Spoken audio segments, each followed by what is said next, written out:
You're gonna serve somebody in the booth or on the street. You're gonna serve somebody.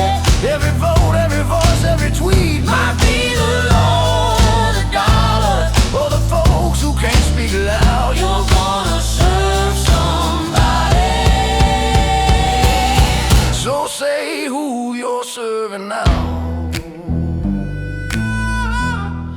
Hello, everyone. Welcome to the Serve Somebody with Steve and Emily podcast. Thank you so much for joining us.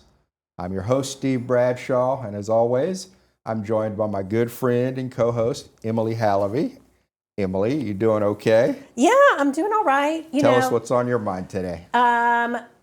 So the past few weeks obviously have been pretty much of a wild ride and politically, and I've been seeing a lot of people post lately that they're ashamed to be an American, they're ashamed of the United States of America.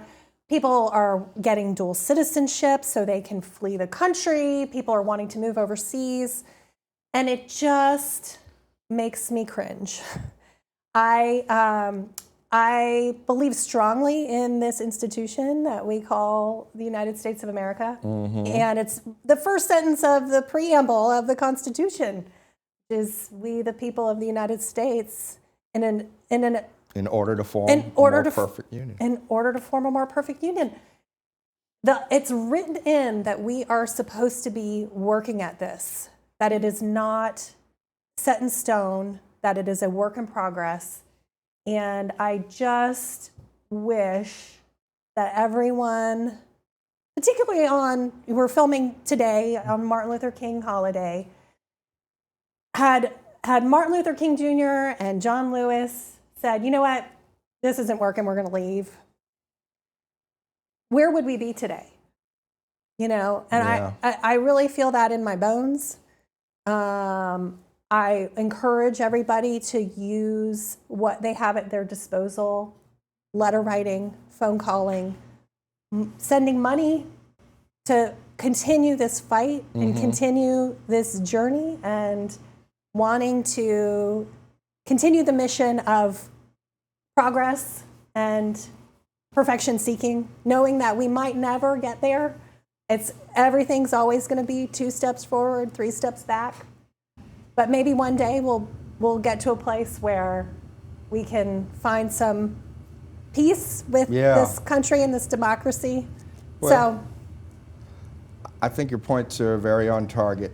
You know, when I hear people talk about being ashamed of the country, it makes me sad too. But it spins up one big point that always enters my mind, which is leadership matters. Yes. And elections have consequences. So people should be a little more discerning about who they decide to expend their franchise on and not be as frivolous and flippant about it.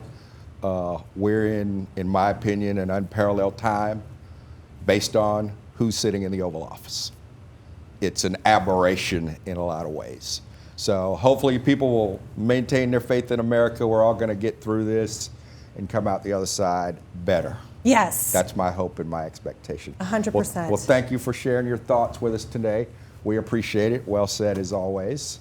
So today we are honored to have as our guest State Senator Kim Jackson, who represents Georgia's 41st Senate District. Thank you so much for being here today, Senator. I'm so glad to be here. Thanks for having me. As we begin, is there anything you'd like to share with us as we start? Yeah, I'm just grateful for the opportunity to have this conversation with you all. Thank you for taking the time to raise up for people the importance of leadership, who serves in public service, but also thank you both for offering yourselves up and for serving as public servants in this great county of DeKalb County. It's an honor to be with you all. Oh, thank you. Thank you. So in the interest of full disclosure, Senator Jackson is my state senator. In fact, when I was in office, her Senate district and my county commission district overlapped quite a bit, meaning that we had the opportunity to represent the same constituents and therefore had the opportunity to partner with each other on occasion. I've always found her to be open and straightforward, which are attributes that I appreciate, and I am very proud to have Senator Jackson representing me under the Gold Dome.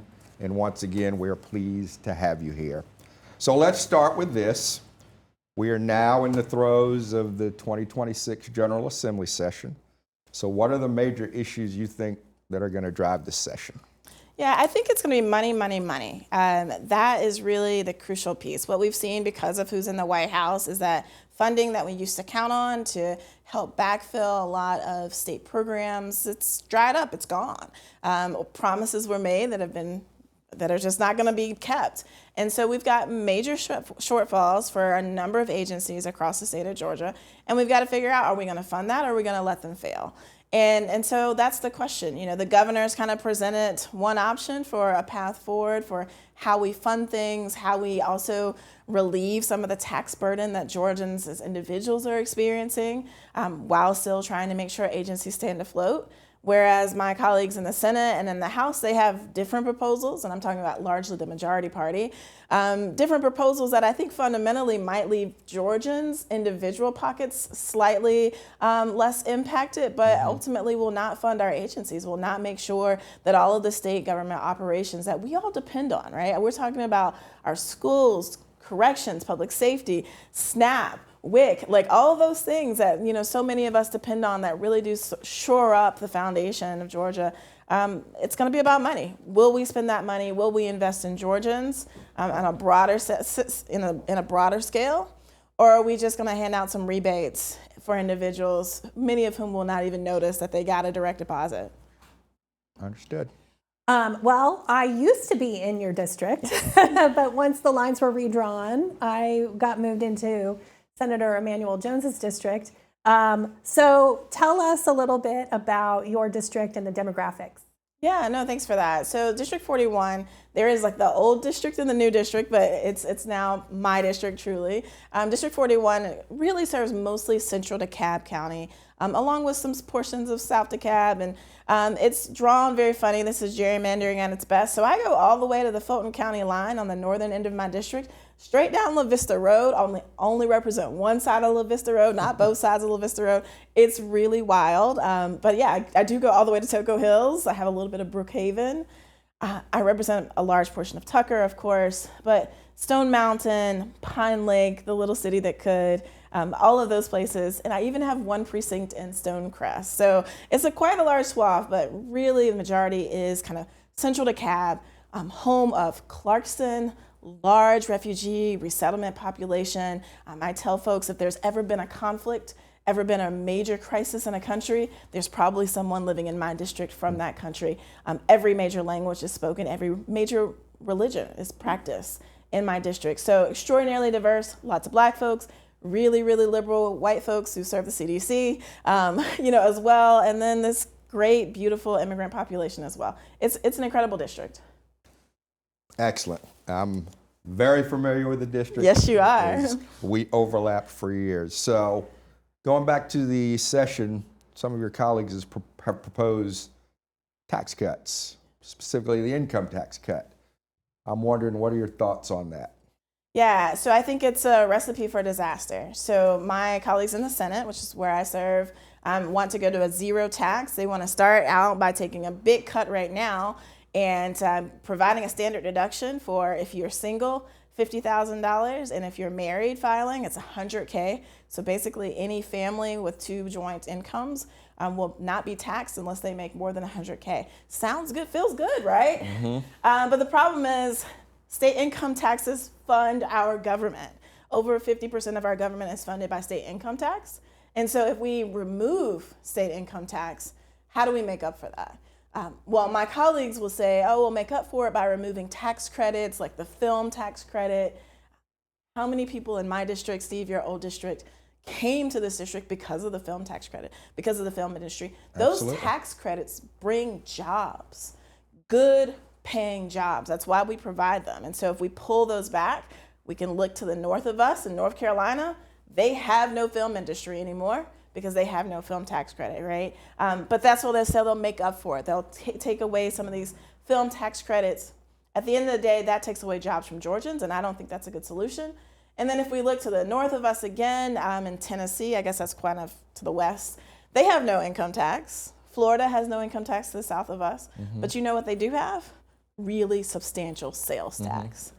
And so if you want to go and start paying taxes on groceries, which we don't do in Georgia right now, but if that's what you're looking for, if you want to start paying taxes for your plumbing, for your dentist, for your medical, because we don't right now pay taxes on services, I'm telling you, taxes are coming. So while they might put $100 in your front pocket, they're taking out $500 out your back pocket. Yeah, understood. Well, pursuant to that, I understand that Georgia currently has a pretty significant budget surplus. That's right. So, I mean, billions and billions of dollars. So if you had it within your power, how would you allocate that surplus? Yeah. All right. So I want to back up a little bit and talk Sure. about why we have $14 billion Yeah. in surplus. I like to liken it to someone who has $100,000 sitting in their savings account. And they're so proud of the fact that they've saved $100,000. But when you walk into their house, you notice that the roof is leaking. When you go into the bathroom, you see that the plumbing isn't quite operational. That's how we got to where we are in Georgia. Yes, we've got a huge surplus. Some of that is thanks actually to Biden dollars that came to us, right? But our roof is leaking. You try calling the Department of Labor and see if you can get somebody to answer the phone. You need services from Voc Rehab. See how long it takes you to get those, right? You're trying to get access to SNAP, which you are entitled to. See how long it takes for somebody to answer the phone to help you get those services. We have a leaking roof and broken plumbing when it comes to Georgia government, but we've got $14 billion in the bank, right? So I'm not excited about that. I'm not happy about that. We have purposely defunded or disinvested in government. So to your question, if I could just cast the magic wand, well, I would staff up our government agencies fully. I would make sure that people are being paid a wage that makes them want to come into work and answer the phone when a Georgian calls, right? I would also make sure that we shore up our public school system. We talk about all day long, oh, Georgia's school systems are fully funded. They're fully funded based on a QBE formula, based on a formula for funding that is older than I am. And I'm no spring chick. It hasn't been updated. There's no weight for the kind of population that I serve. We don't give extra money to our schools that are serving kids who are living in poverty. We don't give extra money, even though we know that kids who come from poverty need additional resources.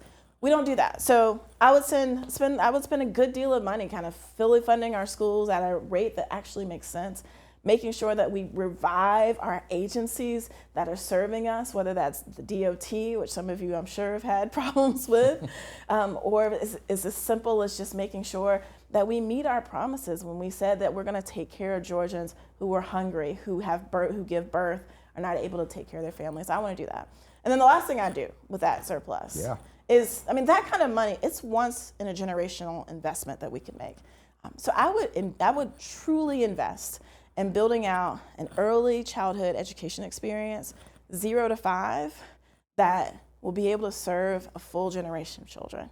Because we know that if we can educate them, if we can get them in good quality care at age 0, at infancy, when their brains are still forming, we know that when we do that, we create an incredible workforce down the road. And so I would want to pump in a lot of dollars to create once-in-generational investment in Georgians, starting in our early childhood care.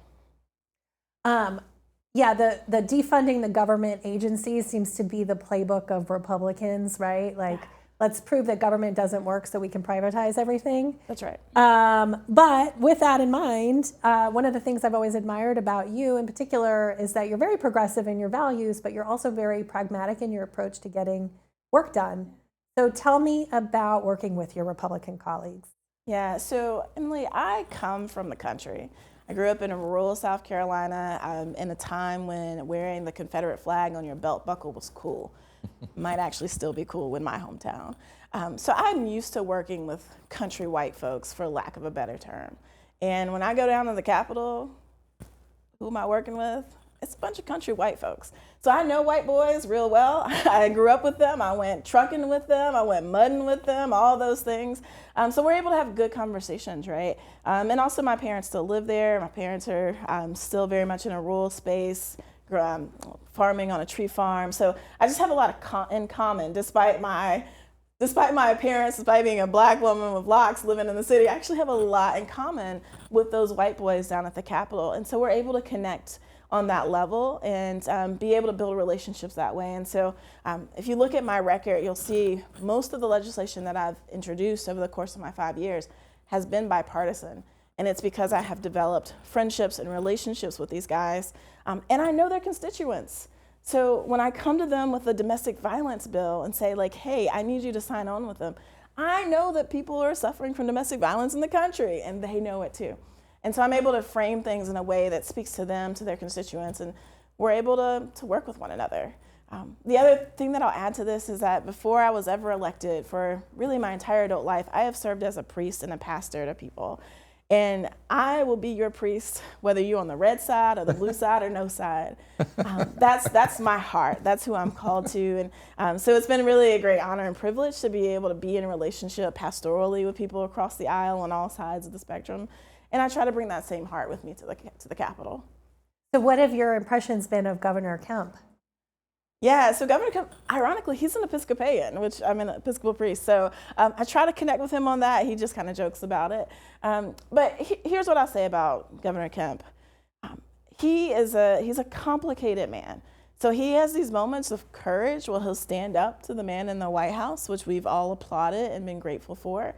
In fact, I would argue that he helped save our democracy at one point, he along with Brad Raffensperger, right? So he's capable of doing that. And then on the other hand, when I call him and I say, listen, we're in a government shutdown, SNAP is being cut off, people are going to be hungry, his response is, that's not my problem, right? So he's a complicated human being. I listened to his State of the State address just this last week, and as he kind of touted the things that he's very proud of doing, he concluded with this, with a hymn actually. It was an old hymn that he quoted for, but he essentially said, even though what I'm doing is fairly little, with God it is great. And I think that his heart is genuine. I think he's done a lot of little things that haven't been that great, but I do know that his faith, his religion, his heart is genuine. And I hope with him that what little things that he has done, that they do turn out to be great, because that's ultimately what's good for Georgia, right? Like, I fundamentally have to root for Governor Kemp because he's our governor. And if he succeeds, Georgia succeeds. If he fails, we're all in trouble. So I'm going to root for him. Never going to vote for him, but I'll root for him. Yeah, I like that. You're going to root for him, but you're not going to vote for him? That's right. All right, I can dig it. Okay, we'll slightly shift gears and talk a little bit more about your tenure in the General Assembly. So you were first elected in 2020. That's right. What led you to run for office in the first place? Yeah, so Steve, I have known that I wanted to run for office since I was in middle school. High school. I, again, grew up in this little rural area and had the great privilege of being a part of an enrichment program in Spartanburg, South Carolina, where they took a bunch of kids. I don't know why they chose me. I have no idea how that group was created, but it was a DARE program. And they took us and introduced us to public servants. So that morning we started out at a 911 center, toured that, met people who were 911 operators. We went to firehouse, met firefighters and EMTs, actually ended up being an EMT as a result of that engagement encounter. Went to a jail, saw all the jail things. They even did a full-on demonstration for us of people dropping out of the sky to quell a riot. It's memorable. I don't know why they exposed 13-year-olds to that, but it was cool at the time. And that night, though, we ended in the city council meeting, and watching the city council happen was particularly important for me as a little black girl, because there was a black man for the first time who was sitting in the middle of the dais. He was the mayor. He'd been elected mayor of Spartanburg, South Carolina. His name is James Talley. And so I saw someone who looked like me in charge. And they were discussing which roads were going to get paved. Not like potholes filled in, but I'm talking about dirt roads turned into paved roads. And as a little girl who rode the school bus every day, I could tell you whose neighborhoods were paved and whose weren't. And there was a clear racial component to that. So to watch him as the mayor saying, we are going to pave black neighborhoods, it was that light bulb moment for me. It's what that program was created for. I don't know that they knew that they would, it would end up happening for me, but I had that light bulb moment. I was like, oh, I want to do this. I want to run for office. I don't necessarily know all the things that go into this, but I am seeing in real time that elected office is how you make real impact on your community, how you make it better. So I went home and I told my parents, hey, I'm going to be mayor one day, because that's all I knew, right? But I told them then, I want to do this. And my dad actually was really gracious. When he got off of work, he would take me to city council meetings and sit on the back pew, often kind of nodding while I sat there and watched the business of the city happen for several weeks. Because I just knew, like, this is how you make real change for your community, for your neighbors. That story gives me goosebumps. Oh. I love it when people have that like direct calling, you know, and where it's so tangible and visible in their life. I just, you know, it's like lightning strikes. Yeah. Yeah. Every once in a while you get that kind of clarity, and I'm grateful for that happened for me when I was 13. And certainly I didn't know that I would be in Atlanta, and like, you know, I didn't know all of the ways that it would manifest, but at 13, I had that real sense of clear call. I think that's right, that I would use of this is the way, this is the path. Yeah. So while you've been in office, you brought up domestic violence, which you championed a bill for that. What other issues have you championed during your tenure? Yeah, so domestic violence and stalking have been kind of real big linchpins of my work in service in terms of legislation. Because I'm in the minority party, I'm very clear and aware I'm at best going to get one bill passed a year. So I've put in a lot of political energy into that issue. Most recently, I passed a bill that created an address confidentiality program. So there are 36 other states that already have this, but basically if you've been a survivor of domestic violence, stalking, anything where you've actually feared for your life, so that could be a victim of a violent crime, in 36 other states, you can join a confidentiality program where the state government gives you a different address and allows you to enroll your kids, you can still vote, all those things that make our addresses publicly accessible, they give you an alternative address so that you can stay safe. So I was able to just last year pass that bill. I was able to get it funded last year as well. So this year I actually met with the Secretary of State's office just 2 days ago. And I was like, hey, how's it going? And they're just like, oh my gosh, that was you? I didn't know. Like, they've hired somebody who's working to build out the program. Like, it's gonna be real. And there will be people, Georgians across the state, who have access to this ability to be safe, right? Yeah. To do all the things that we want to do while moving to safety, and the person who's trying to get to them won't be able to find it. So I'm really proud of that. It builds on this legacy of all these other bills that I've been working on related to domestic violence. But for me, it's kind of the culmination of all of that work. That's wonderful. So I also understand, Senator, that you've put a significant effort behind supporting our Black farmers. Yes. So please tell us a little more about that. Yeah, thanks for that, Steve. So I am a Black farmer. I'm the descendant of Black farmers, and have just a deep, close place in my heart for Black farmers, for farmers in general, right? I really do believe that being able to feed people is fundamentally a human right. People should be able to eat. I actually would suggest that it is what keeps us secure and safe. If we do not have access to food, our people are no good, right? We cannot function. And so it's been really important to me to invest in those communities.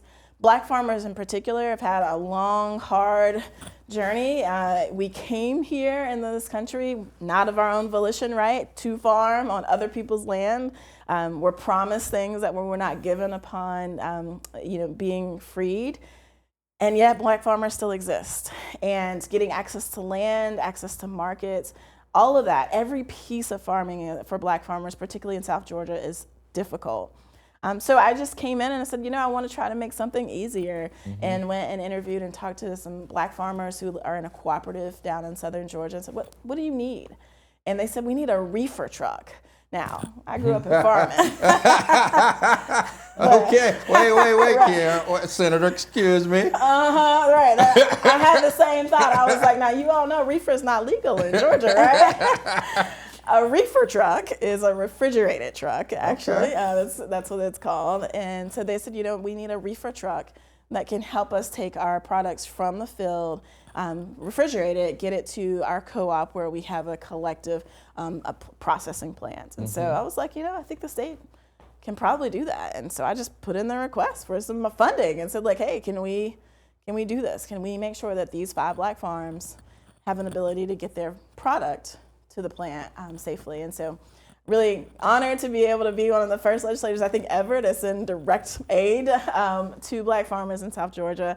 and continue to do that work of trying to introduce legislation and help just create pathways for farmers to be able to be successful, but also to make sure that they do it in a way that's good. So I really champion a lot of stuff around regenerative agriculture, wanting to make sure we have healthy soil, right? I don't want just food, I want good food for Georgians. And so it's been a real passion of mine, and something that I'll continue to work on, both on my own farm and across Georgia. I certainly applaud that effort. That's Thank you for that. fantastic. Yeah, thank you. You're also, if I'm not mistaken, the first openly gay state senator in the state of Georgia. That's right. So how are you able to leverage that in advocacy both inside the Capitol and outside across the state?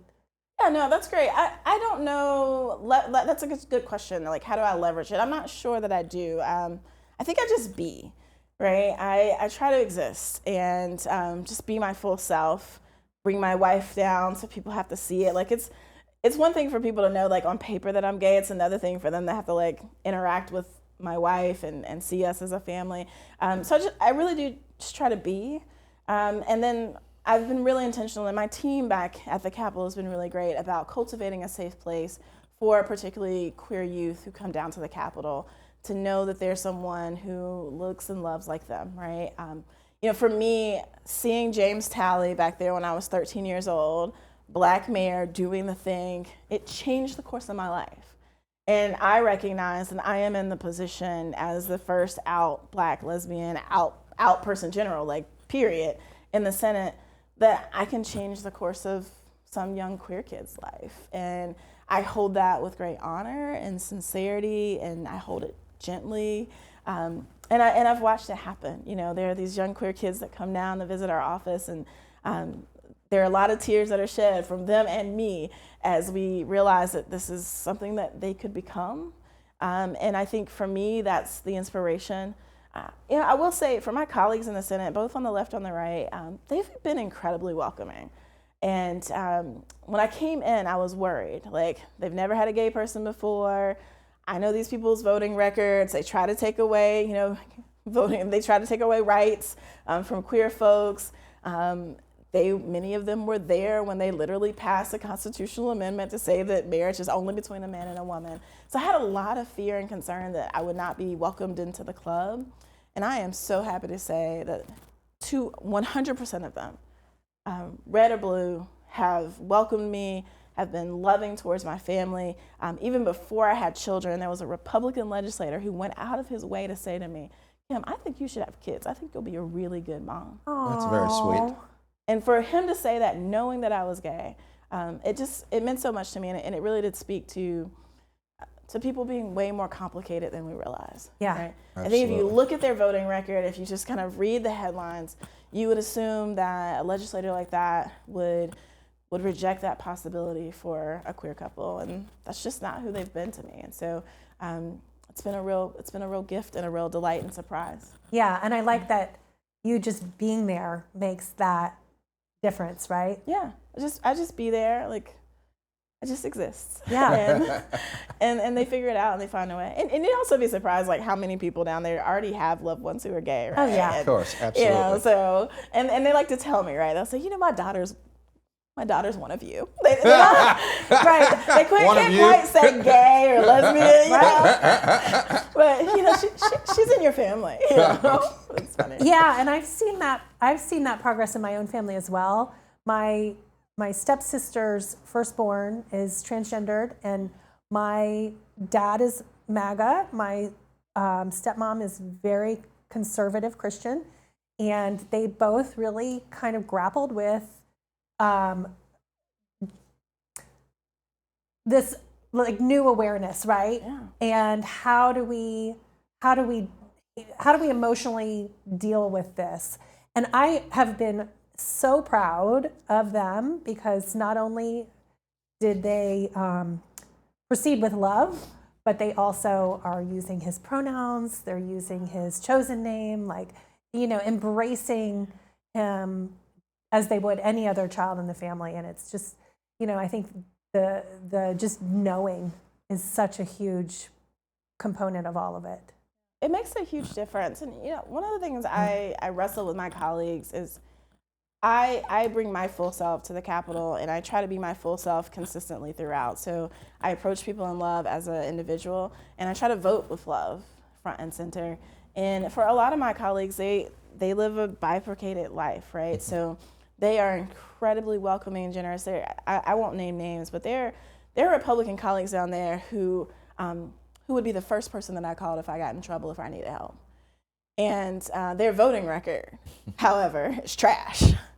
And I just wish that they were better able to reconcile, to pull those things together, right? In the ways that they can be so loving and welcoming and embracing and understanding in their personal lives. I wish they could bring that to how they vote, and they're just not in a place where they're able to do that yet. Yeah, yeah. Well, and on that thought too, I mean, homelessness is another big issue where the voting track records don't always align. What are your thoughts on how the state can best address homelessness across the state? Yeah, thanks for that. So in addition to my service as in the state legislature, I also serve a congregation in downtown Atlanta for people who are experiencing homelessness. It's called Church of the Common Ground. This is our 20th anniversary. I've been there now for 7 years. So I work every day. Well, I work a lot, and maybe not every single day, but I work a lot with people who are experiencing homelessness downtown. And from that up close view, I've learned a lot about that experience, a lot about what people need. And I think that fundamentally, at the end of the day, if Georgia really wants to truly address this issue, we have to invest in supportive housing. And what do I mean by supportive housing? So think about, I don't know if either of you have ever had a loved one who went into like a senior living facility, right? You go into a senior living facility and maybe you start out and you don't need any assistance at all, you just need community. And then as you age, perhaps there's some decline, and so somebody will come and make sure that you have meals. They might make sure you take your medication, and then, as life progresses, if you continue to decline, additional supports are added on top of that, right? We do that for seniors. We do that really well for seniors with money, especially. We have a population of people who are living outside on the streets right now today who need that kind of support. Most of whom needed that support when they were in elementary school and they received it. A lot of these folks already were known. They were in special education. They got additional support. We knew then, and then at 21, when they aged out, we aged them out onto the streets. And so I would say if we invested in supportive housing, and just like for seniors, the level of care will vary based on people's need, right? But here's the difference. For people who are experiencing homelessness, if they can get that first line of supportive housing, right? So the person who comes in and makes sure they takes their medicine every day, make sure they eat balanced meals, their need for supports will actually go down as they get more stable. And I know this firsthand. I have a young woman that was out on the street with us for a long time. We hired a social worker at my church to help get folks housed. The last 2 years, we've housed 180 people of our folks, our parishioners. But one of them stands out for me. Her name is Esther. She won't mind me saying her name out loud. Esther looked like someone who was homeless. She looked insane. She looked like what you all are envisioning. I went and saw Esther in her supportive housing location 4 weeks in. She opened the door because I came to bless her house. I did not recognize her. Aw. I mean, somebody had to tell me that was Esther, because she was like, I was like, oh my gosh, Esther, you look so good. And she was like, yeah, it's amazing what having a shower and medicine will do for you.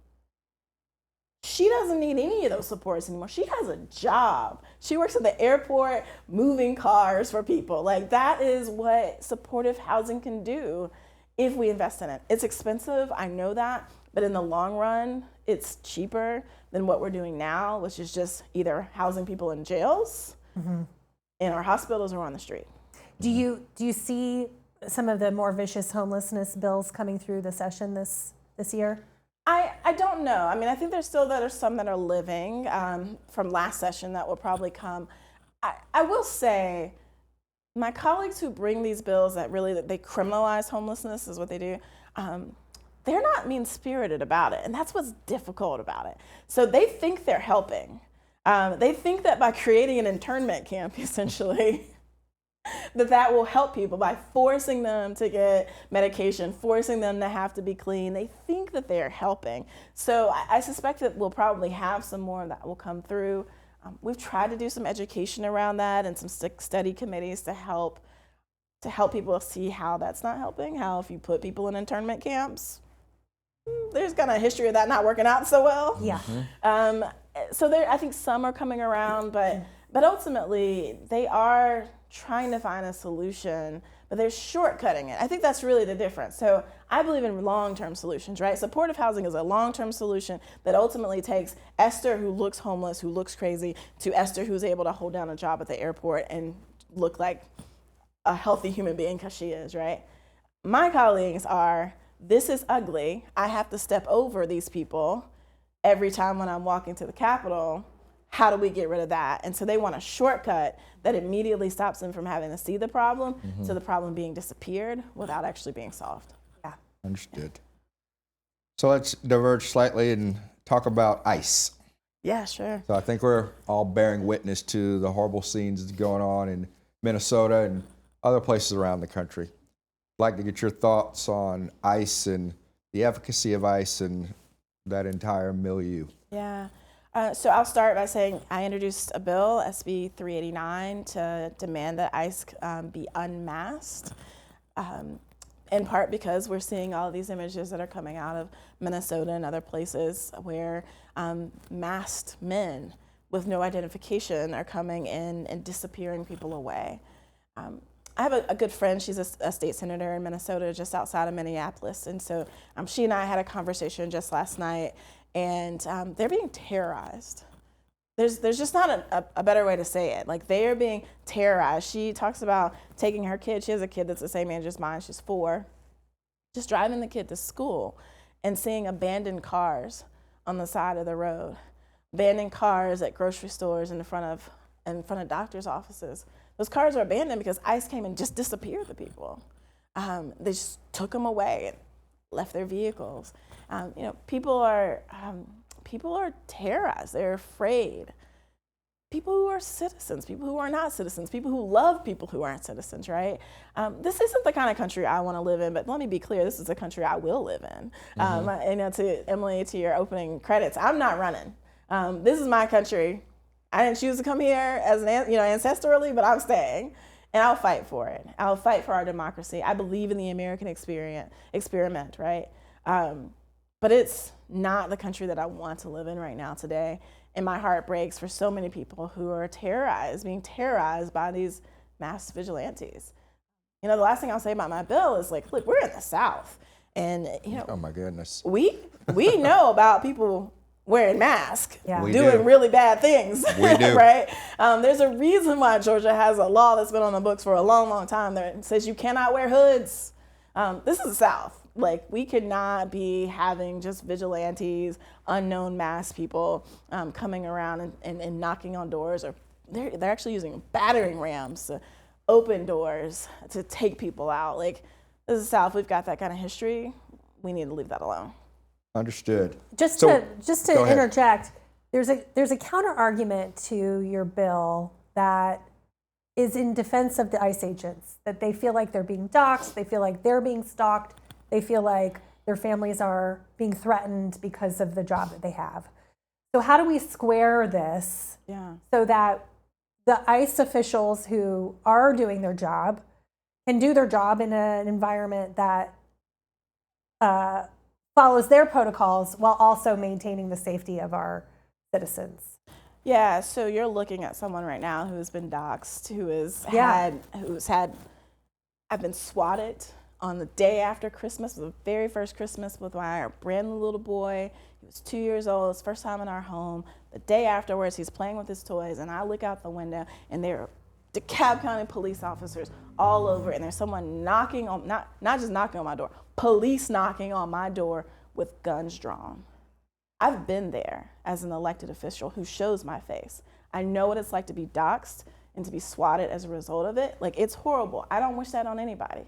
And as a result of that, we've passed legislation to make it illegal for you to do that. And the punishment for doxing are substantial. The punishments for being swatted are substantial. The person who was responsible for my swatting is being charged with by federal officials right now. Like, he is going through an entire process because of federal crimes that he's committed, right? So we've done our part to protect law enforcement as much as we can. But this is the other piece. If you talk to our judges in DeKalb County, just go and visit with any one of them, particularly our Superior Court judges, they'll tell you now, they have law enforcement cars sitting out in front of their houses. They have all types of protocols that they go through to remain safe because they've dared to show their face while doing their public service. Yeah. And there are people who are mad at them. I don't like living in this kind of world where like just doing your job makes you at risk, but they're police officers. They have guns. Like they know that doing their job puts them at risk. And the last thing I'll say is that DeKalb's finest came up to my house, and there were so many of them. I've never seen so many in one place, but every one of them I could see their face. Yeah. And I know their names. And when it happened, I could call and talk to our chief of police, and I could say, you know, Officer Warren came and he talked to me about it. And we were able to communicate with one another, and I actually left that experience feeling safer as a result because I knew their names, because I could see their faces. And so, you know, come on, be like everybody else. If you're gonna be law enforcement, show your face. To me, that's just a basic decency. This is what public servants do. We show our faces, we take the risk because we believe that public service means you should be in public. Yeah. So that's my response. I think it's cowardice. I think it's absolute cowardice that they don't show their faces. And honestly, I think that they just don't want their mommies to know back home what they're doing. You make a very salient point, certainly about being a public official. Yeah, Steve, you know. There have been occasions over my tenure in office where I've had extra police protection because of a vote that I took or a controversial issue. And, you know, DeKalb's finest were always very pleasant. And I walk out in the street and say hello and thank them for being there. That's right. Feel upset because the circumstances require them to be there. Right. But, you know, it's a tough job. Stick with your bill a little bit longer now. Two questions, corollary question. Did you hold a press conference to introduce your bill? Yeah. And my corollary question is, have you gotten any co-sponsors yet? Yeah, so we did. I, along with a colleague, we introduced a slate of bills. It's 4 bills. One is to take off masks. One is to say that the National Guard can only be invited here by our governor. You can't just, Mr. Trump, send down the National Guard from wherever onto us. The third one is to say, like, if you are dropping off children at daycares, at schools, at churches, that those are places that are sanctuary places, and you have to have a judicial warrant before you show up to take action on those places. And then the last one, and is a very interesting one because it's kind of in the political weeds, but in short, it says, Mr. ICE agent, and they're always a Mr., right? It says, Mr. ICE agent, should you violate my constitutional rights by, I don't know, shooting me in the face? Should you violate my constitutional rights by, destroying my property, by doing any number of things? You can be held personally liable for that. In hopes that that'll slow them down a little bit. Mm-hmm. Because it's not just, the government, big bad government, you're a federal agent, that's gonna protect you and you have lifetime immunity, which is actually not real. But this bill would say, no, we're gonna hold you personally liable. I'll be able to sue you for the damages that you cause. So that's the slate of bills. We did a press conference around it, had really great turnout from the community of people who stood with us and said, we don't want ICE operating in our communities in this way. It's not acceptable. And I have a number of co-sponsors. Unfortunately, they are all Democrats. There are no Republicans who signed on. And it's just a sign of the times. I've been really clear. The policy that I have that says take off your mask and wear a badge so that we know you work with ICE, that's good policy, right? It just is. We're not talking about some undercover agents who have infiltrated a drug ring and have to be, undercover. We're talking about people who are doing their job as federal agents. It's just good policy, but we're in a season where politics outweigh good policy, and so having Republicans join on to any of those bills, all of which are really good policy, it's just not likely. Well, I understand that you're also now Senate Minority Whip. Is that right? That's correct. Okay, so tell us I'm about... the first woman ever. Really? Ever. In either party? In either party. Well, in the history of the Senate, I'm the first woman to ever be a whip. So explain to us what that role entails. Yeah, so the whip, it's the second highest ranking position actually in the minority caucus particularly. But my job is really to help with floor strategy. It's also to whip votes, not the best language in the world. But it is, I help with votes, so I help encourage my colleagues to vote particular ways on particular issues. But a lot of it's around strategy, right? So it's procedural, whether or not we are going to call the question and stop debate, or if we're going to use any number of rules that we have at our disposal to kind of kink up the works. I help kind of create that strategy. And then I also, as a result, I know everything that's coming on the floor. Like, that is my job. So I read all the bills. I became the whip in part because my colleagues saw that. I'm one of few legislators who actually reads every single bill before it comes on the floor. Imagine that. Now, I will say, Steve, it's actually way harder to do than you might think. Oh, I know. Believe me. I get it. It's intense. It's a lot of reading. Yes, it is. But I read every bill. So anytime a colleague comes to me and is like, what is this about? Like, I can tell them, I can kind of help guide them and how they might want to vote. And actually, I'm very magnanimous in my advice. I'll do it for the Republican Party too. I've said to friends, like, you probably don't want to vote for that. Like, based on your constituency, who you are, you probably don't want to vote for that. I'll help them out too. Yeah, I was going to ask if you end up whipping some Republican votes at the same time. I do, yeah. Sometimes I get them on board with me, right? Because I can give some pretty convincing arguments. But for folks who I don't want to see in trouble, because in the Democratic caucus, we're just kinder people, I think.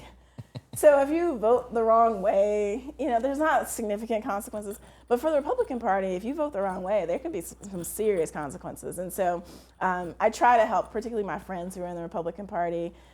If I see that they might be accidentally voting in a way that get them in trouble, I'll try to whip them up and say, hey. What kind of consequence would that be? Well, they like to yell at them. Oh. They'll yell at them publicly. But sometimes, people have had their chairmanships stripped away from them. They've had important bills that they were going to be carrying to just die on the vine. Like, when you're in the majority party, you have a lot of sticks, and they will use them.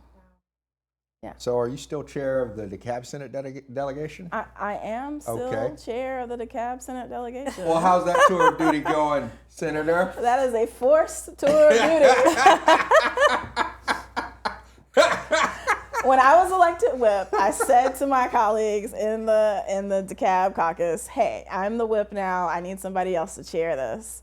And what they did was they would never show up more than enough for us to be able to vote. Oh, my goodness. They denied me quorum for 3 meetings straight. That's incredible. It's kind of smart. It's kind of brilliant that they did that to the whip, like that kind of strategy. Oh, my But yes, they goodness. denied me quorum. Oh, my goodness. So I am still the chair. Kind of by default. Okay, well, thank you for continuing to serve. Here we are. I remember all 8 years I was in office, going down to the Capitol for our little song and dance before the various delegations, so I appreciate that service very much. Now, before we move on, I want to circle back and revisit a comment that you made earlier about your Republican colleagues and how they're, for lack of a better phrase, nice to you in person. Yeah. Generous even. But that the votes they take would belie that. Yeah. What's that derivative of? I think part of it is the times. These are just extraordinarily partisan times that we're living in. I think also having power changes people. And I don't know what it is to sit in that seat, right? Like, I've never been in the majority party. Mm-hmm. But I do think that their desire to hold on to power has consequences that actually aren't for the good of everybody. So I think that's a piece of it. And then there is also, in all generosity to them, I do think that there are just some ideological differences that are at play. So I'll give you an example. I've talked to colleagues who are Republican about expanding Medicaid and why they won't do it. Like, come on, guys, we need to expand Medicaid. We need to expand Medicaid. And I had a colleague who said to me with great sincerity, that's not the work of government.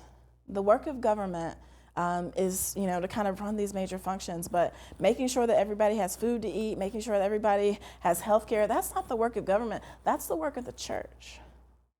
And he was very sincere in that he knew he was talking to an Episcopal priest when he said it. And he's like, but if you look back on ancient times, he's like, not even ancient times, he's like, there's a reason why it's called Baptist Hospital. There's a reason why it's Catholic hospital. It's because that was the work of the church, not government. And he's just like, church needs to be doing their job better. Now, I fundamentally disagree with that, right? Like, I think that, first of all, churches are not capable of feeding the masses in that way, of providing medicine in that way that they once were. But I do understand his point, right? I understand that there's just an ideological difference here about whose job it is to do what. And so sometimes that incongruity in terms of how they behave and how they vote comes from that ideological divide about whose responsibility it is to care for whom. Understood. All right, we will drive on. That was a good segue into my next question. You've mentioned that you're an Episcopal priest. And my question is a little more philosophical with regard to what do you see as the proper balance, separation, coordination between the church and state? Yeah, no, I get that question a lot. So here's my understanding of actually that design. The purpose around the separation between church and state came out of a group of people who had been a part of a state church, right? So you think about folks who came from England. There was a church for the state. It's the Anglican Church, the Church of England. And so the Church of England ruled everything. Like, it just was in charge. And so when they established the United States, they said, you know what, like, that's not okay. We're going to create this separation piece where government cannot tell church what to do. And that's really important, right? So government actually can't even tell churches that they have to wear masks inside when there's a pandemic, right? Government cannot influence church. Government cannot say, this is who your bishop will be and who your bishop will not be. And I think that's right. Now, church and our collectivity, we can talk all day as far as I'm concerned about government. Our ability to change it is a little bit, I mean, now, trust me, if the Episcopal Church were in charge, things would be really different. Everybody would have health care, right? You know? But I think that's one thing to name. But also for me, I'm really clear, Steve, that it's not about my religious values that I bring to the Capitol. It's about values. It's about principles. For me, I am an unapologetic follower of Jesus. There's no question about that. And I think that Jesus had something that's really valuable to say about how we treat neighbor. And I bring that value of love of my neighbor to the Capitol. And I think that's appropriate and good and right. And I think my colleagues from other traditions and faith traditions, I know this to be true for Senator Sheikh Rahman. Mm-hmm. You know, he's a devout Muslim who brings his teachings, the wisdom that he gets to the Capitol from a place of love. But also to be clear, like, we understand separations, right? So I'm married to a Muslim. We don't have pork in my house, please. It's a hard life over there where I live. We don't have pork in our house because there's a religious law, right, in Islam that says that they can't eat pork. Now, I'm not dumb enough or interested, because I actually like pork, and going down to the Capitol and trying to impose a religious law on all Georgians, right? So there's never going to be legislation that I introduce that's like, no pork in Georgia. No, we don't do that. We don't take our religious laws and apply them. But we do get to take our religious principles, our values. I think we do get to take those and apply them to how we govern. Makes sense.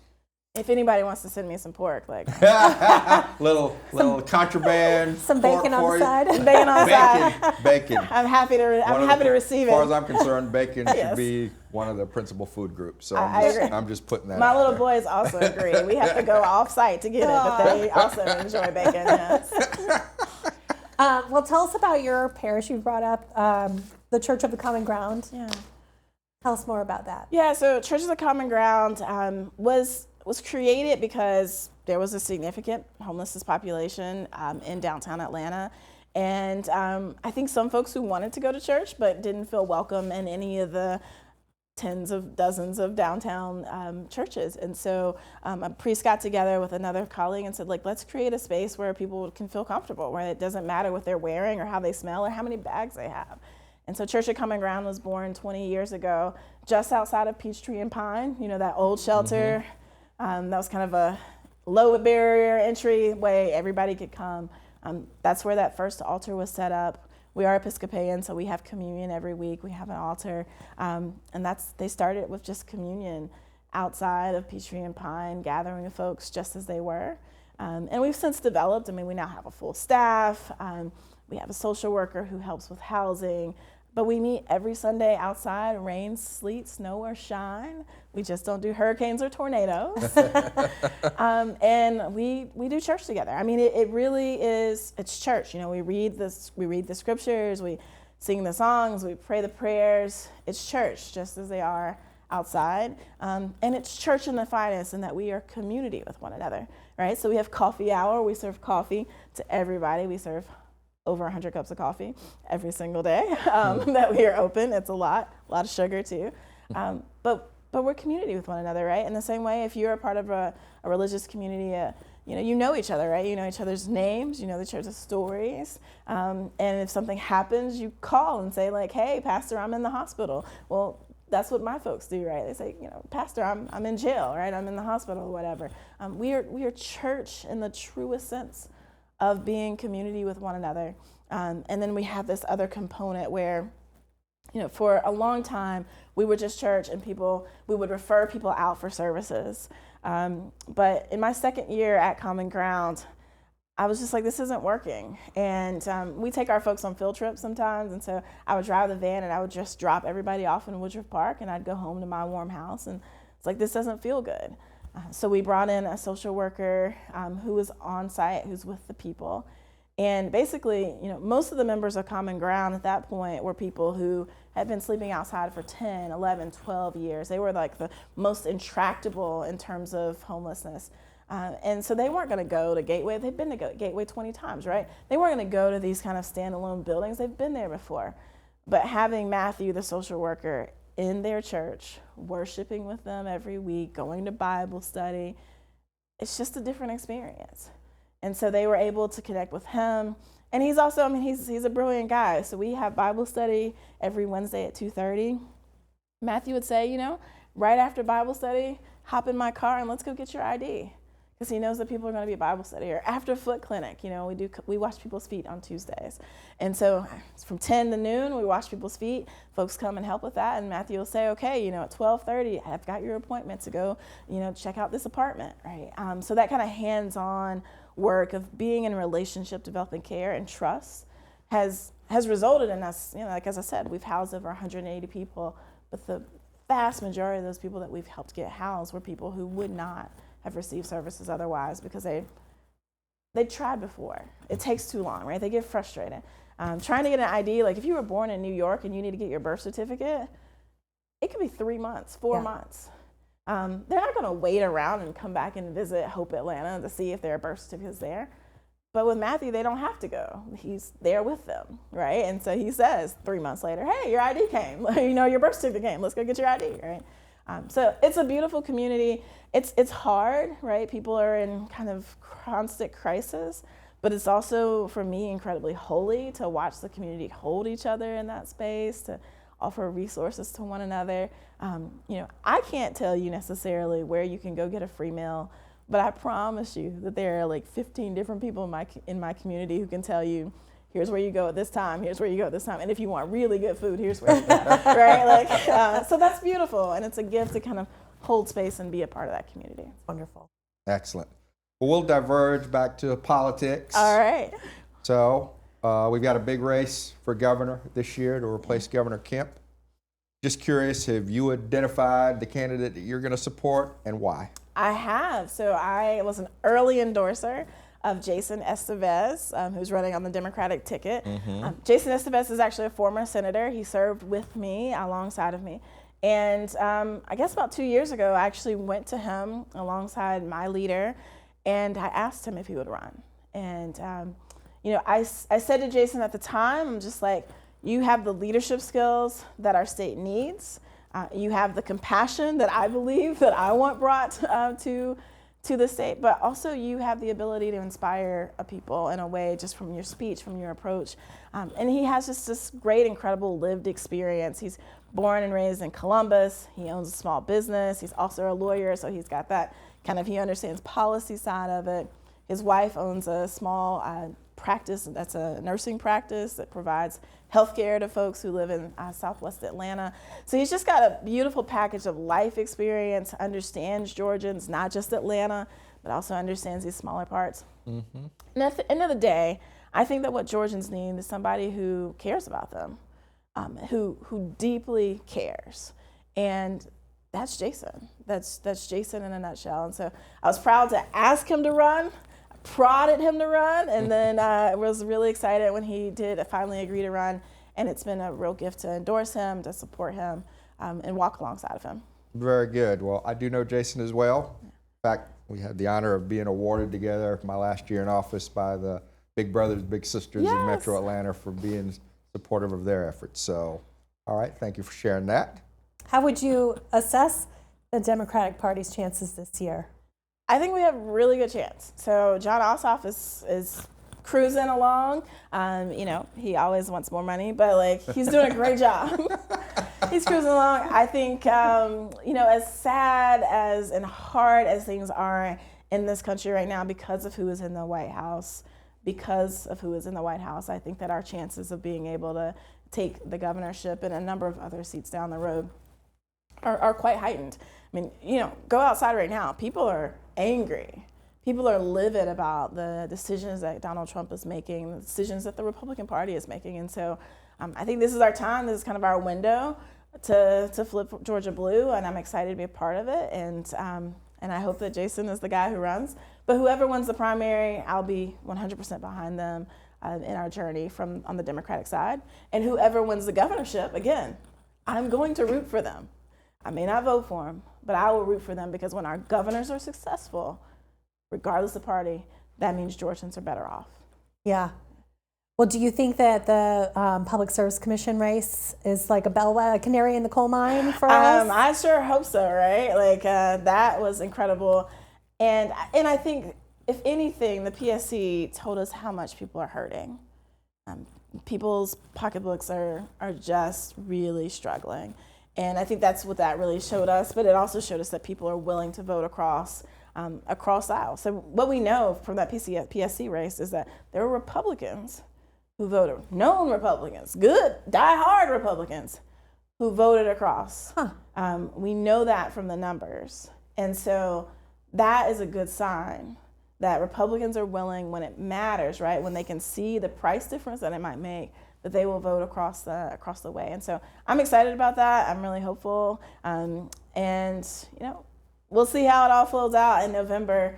But I think that even Republicans, particularly even diehard country Republicans, like the ones I grew up with, I think they're ready for a change. Yeah. They're ready for a change. So we'll extrapolate that out. Let's talk about the Democratic Party nationally. Sure. What's your assessment? And you know, it's a little early to be thinking about 2028, but pundits are already punditring already. So what are your thoughts about our prospects moving forward nationally? Yeah, I think we need to see what happens in 2026. Let's see if we are able to take the U.S. House and the Senate. I suspect we will be able to, and that'll give me a better bellwether. I do, you know, I'm worried about the next 2 years and what state legislatures do as it relates to voting and redistricting. I think those are things we have to be aware of.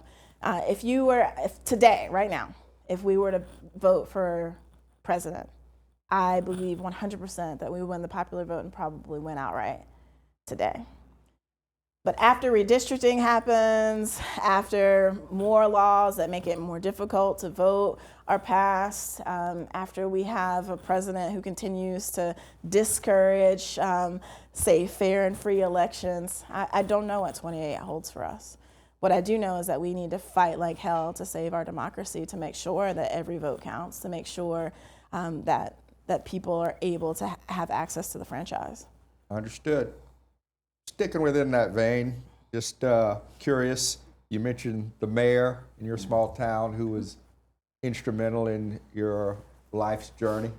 I'm wondering who your other political heroes are. Yeah, no, that's such a great question. So yeah, James Talley, known to nobody around here, but super inspirational for me. Barbara Jordan is a deep source of wisdom and inspiration for me, along with Shirley Chisholm. I have both of them in my office and kind of look down on me. I very much do believe that I kind of stand on the shoulders of women like that. There's another lesser-known woman. Her name is Polly Murray. She was actually an Episcopal priest, but less important than that, she was really the brainchild behind Brown v. Board of Education.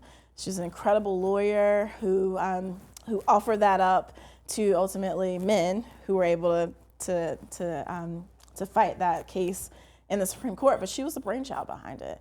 And Polly Murray lived a life of political engagement, had a relationship with Eleanor Roosevelt, and really spent her entire life fighting for equality, for women's rights, and using her pen. So she was an incredible writer, prolific, but also using policy to try to advance opportunities for women. And so oftentimes when I'm in my most despondent spaces, I think about Polly Murray, who was denied entrance to University of North Carolina, where she grew up because she was a woman. Polly Murray, who was the brainchild of this incredible thing that made it possible for me to go to the school that I went to, right? And didn't get credit until the 2000s for that because she was a woman. So in my most despondent times, I think about her and the ways that she pressed on, her brilliance, and then along with, the Barbara Jordans and the Shirley Chisholms. And then this last person I'll lift up, and she is known to Atlantans, is Mayor Shirley Franklin. Yeah. The way that Mayor Shirley Franklin came in and said, I am going to attack a problem that is not sexy, but is necessary. That's right. Was Potholes. so incredibly inspiring. It was sewers. Yes. It was sewers, which DeKalb should have followed suit, but we were a little late to the game on that, right? Yes, we were. But she said, I know this isn't sexy, but it's fundamental. Infrastructure matters. And she did the thing, and so I always, every time I see her in the grocery store and things like that, I don't even know if she knows who I am, but I know who she is, and I'm so inspired by her. Yeah, I had the opportunity to thank her in almost the exact way that you framed it. Yeah. Inspirational, not sexy, but getting in and doing the hard work. Yeah. Well, listening to you today, I hope that your voice stays in politics for a long time. Do you have aspirations higher than where you are right now as state senator? Yeah, I don't know. I have a 2-year-old and a 4-year-old. I want to get them in elementary school and then kind of assess the field. I'm very mindful that I am a Black queer woman in the South who happened to have a district that looked beyond all of that and still called me. I don't know if we're in an electoral environment that's bigger than District 41 that would be so generous and so hopeful. So, ask me again in 2 years when my youngest can actually, wipe his own butt. That's a major life milestone. It is huge. It is. And I'm waiting for that moment. It is. And then I might be able to dream of a different dream. But Well, I don't want to burst your bubble, but I will tell you, as now a mother of a 15-year-old and a 13-year-old, it doesn't really get any easier. It gets different. It just gets different. It just gets different. But you did bring up your kids, so tell us a little bit more about your family. Yeah, thank you so much. So my wife, her name is Trina. We've been married for over 15 years now, and spent the first over a decade, just the two of us, quite happy with that. And then one day went to the park for work, where I work with Church of the Common Ground. And there was a little boy who was in a stroller that was probably should have been made for a baby doll, but he was 2 years old and he was in it. So he was strapped in and he could literally walk with it strapped to him. The wildest thing. But long story short, his mom could not take care of him. And his grandmother is a member of my congregation, and she also was just not in a place to be able to take care of him. And so the social worker who works on our team said, guys, we're mandatory reporters here. Can't sit quietly and watch this little boy be outside and all these things. And so we need to help this family find some place for him to go. And so I actually sat with the grandmother. She called every known relative that she had and asked, would they please take this little 2-year-old? And they said no. And so one day I was at home talking to a social worker on the phone, and my wife overheard me talking about this story. And when I hung up, she said, well, what if we take him? Oh. And I'd had that thought in the back of my head, but we didn't have kids, and we were happy not having kids, and so I didn't want to bring it up. But my wife, she said, what if we take him? And so I asked his mom, And she was like, well, I don't really know you or your husband, which meant she really didn't know me. And I was like, that's the right answer. That's the exact right answer. But her mom did. Her mom knew us. And so the grandmother said, no, I think this is a good idea. You should sign the paperwork. And so she did. She entrusted us with her little 2-year-old and went home and promptly got pregnant again. And so 9 months later, we were called to drive to Indiana to get a brand new baby boy named Khalil. So we met him when he was 2 days old and brought him home so he could be with his brother. And it's been a wild ride. I know nothing about raising children, but most people don't. No. But it has been the greatest gift to be able to provide a safe home for them. And you know, my parents are in their 70s, so they talk about this miracle of having grandchildren because they thought that it was not going to happen at all. And so to watch them delight over those babies and see, like, I get to see my dad in a different way because, like, it's just a whole other thing to see your dad, like, get on the floor with babies. And it's just been such a joy. And we feel, you know, I talk about people doing courageous things, talk about people doing selfless things. You know, their birth mother signing that paperwork and allowing us to care for her children is the most courageous thing that she could have possibly done. And so we are indebted to her, deep gratitude for her entrusting us with those little boys. And we're doing everything. I tell the church, they're church babies. So I bring them to church, and the church is responsible for, like, making sure and the church does a great job of caring for them. And yeah, their names are Reese. Reese is the 4-year-old. He'll be 5 next week. And then Khalil is almost 2. He's 20 months old. Fantastic. Outstanding. Yeah. I chuckled when you mentioned your father. Yeah. You know, not to diverge, but I grew up in a military household. My father was very regimented, especially with me and my brothers.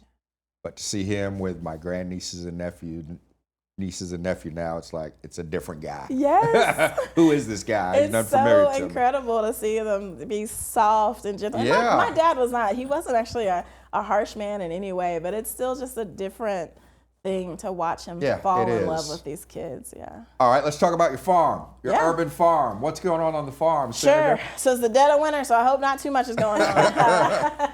But no, I have ducks. I have chickens. We have chickens year round. We have ducks year round, so we have eggs all the time. We have about 30 ducks, 35 chickens or so. All of this is within the codes. Don't worry. Well, I wasn't leading up to that, and I'm out of office now, so here it is. We've checked. Well, you know, this is being recorded. So we have like 9 acres out in Stone Mountain where we have those animals. We do kind of your big traditional watermelons, tomatoes, bell peppers, things like that in the summer.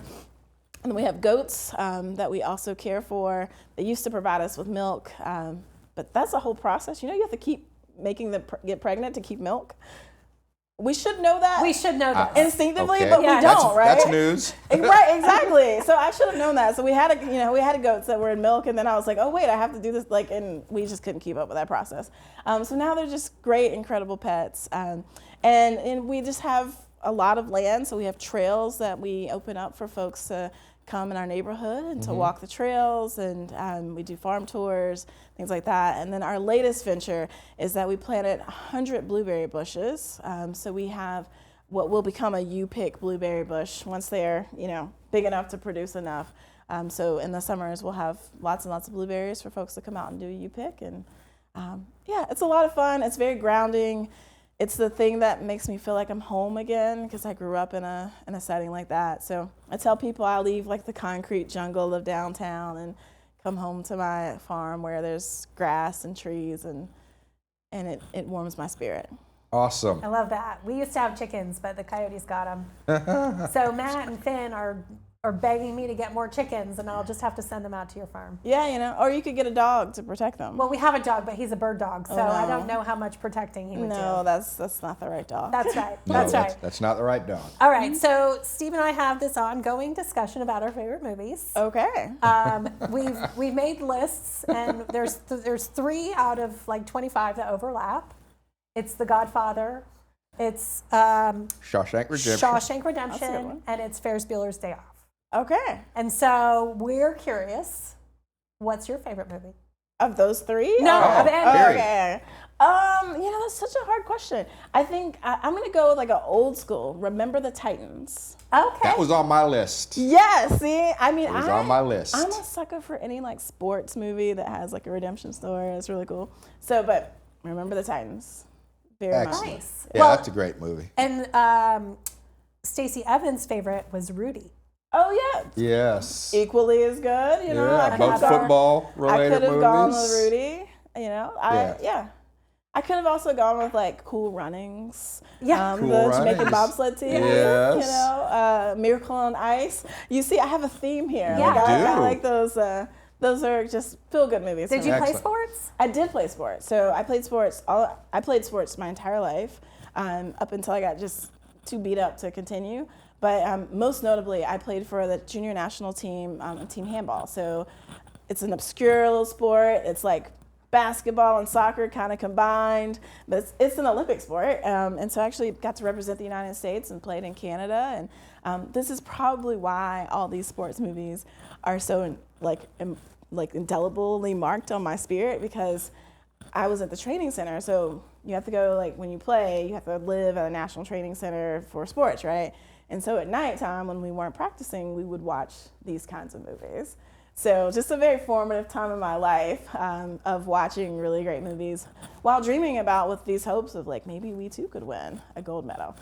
It's team handball. There was no hope of us ever winning. We would be happy if we won a game, but at the time, it was still cool to watch those movies. And I think that's why they're so close to my heart. Is that an Olympic sport? It is an Olympic sport, team handball.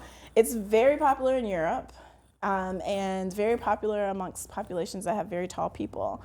You can't tell because we're on a podcast, but I'm only 5'3". So my ability to win against someone who's 6'3" in any sport, quite frankly, is not very high. But I loved playing. It was a great experience. And to, wear a uniform with the United States flag on it, to hear our national anthem played, it's something you never forget, right? It's just absolutely incredible. And a number of people, so this is like a little known fact that people don't know, but if you go to West Point Academy, you are required to serve in the military as a result of that, right? Like that's what you're training for. But if you are on a Olympic team, your service is delayed. I was going through this process when we were in a war, and so half of my handball team were West Point grads who were trying to delay their service long enough to get out of what proved to be an unwinnable war.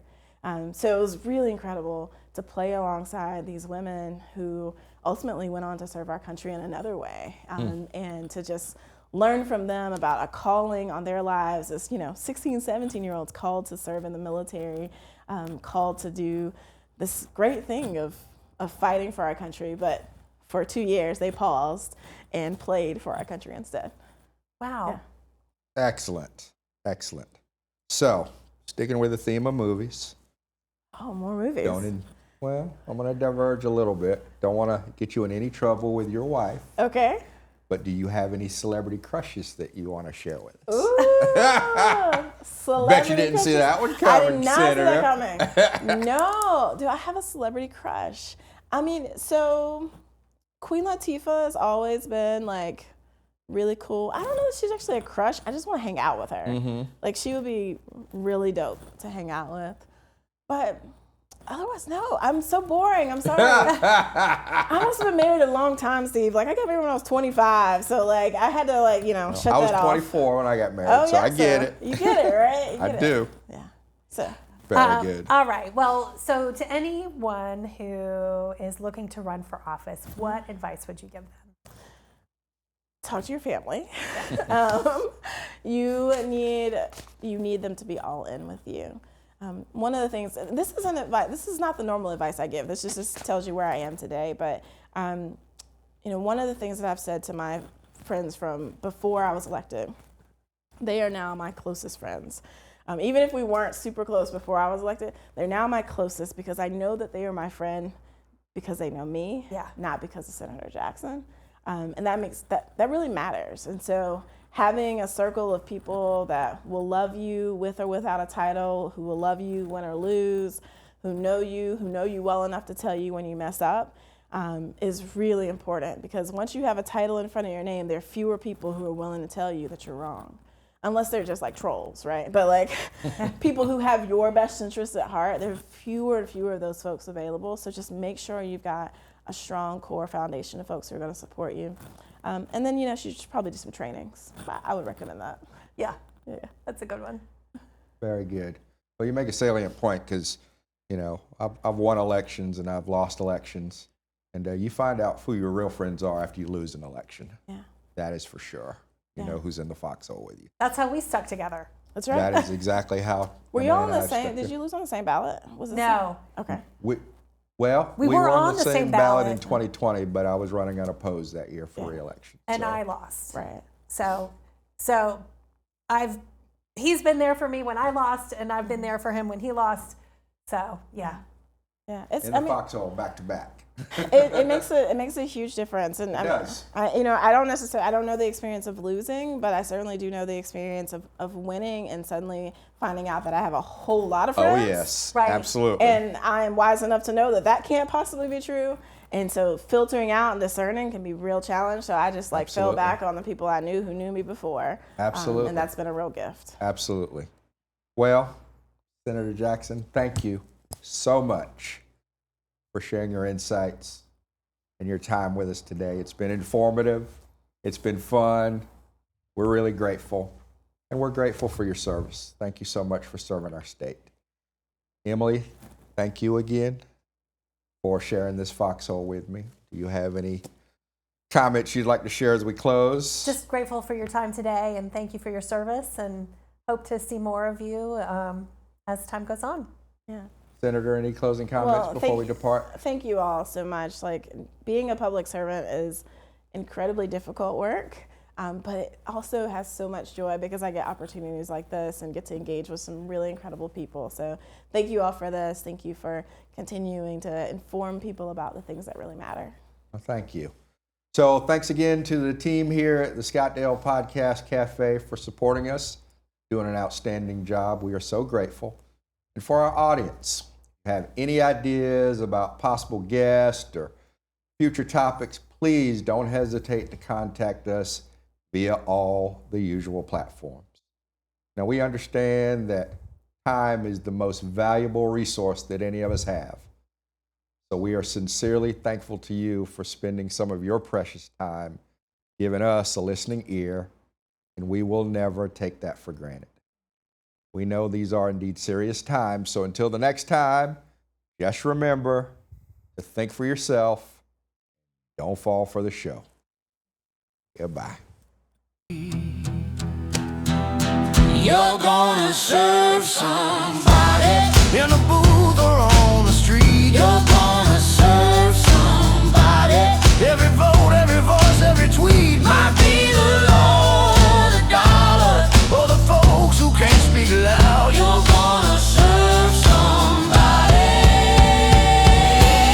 So say who you're serving now. They got headlines dressed like heroes.